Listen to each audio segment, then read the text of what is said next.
These days, it can feel like a lot of men are retreating into distractions. Video games, shallow conversations, avoiding emotional depth, or struggling to make confident decisions. And for some women, especially those who have grown into their independence and emotional clarity, it feels like the emotional gap is widening.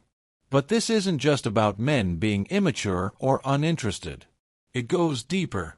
Psychologically, many men were never taught how to navigate their inner world. Society has conditioned them to believe that showing emotion is a weakness, that talking about fears or doubts makes them less of a man.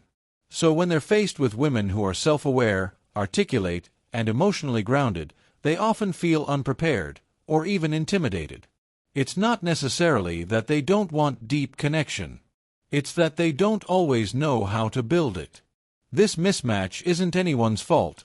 It's the result of different emotional journeys. Women, over the past few decades, have been encouraged to grow, express themselves, and take ownership of their lives. Many have done the inner work, read the books, asked the tough questions.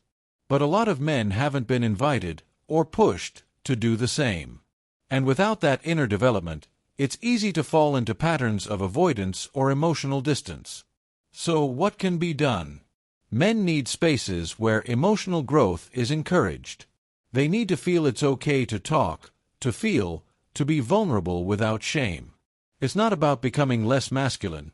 It's about evolving into a stronger, more grounded version of masculinity, one that allows both strength and softness to coexist. They also need role models who live this balance.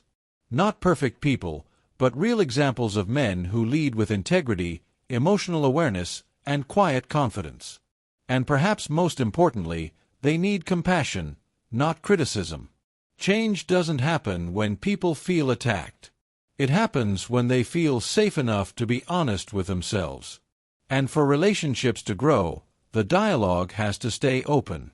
Instead of assuming men don't care or can't connect, we can ask, gently, what's really going on beneath the surface?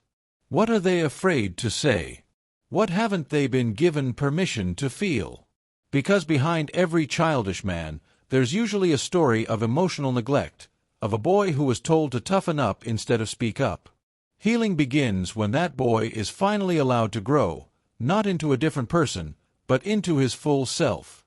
And when that happens, when men feel safe to evolve and women feel seen in their emotional truth, something powerful begins to shift.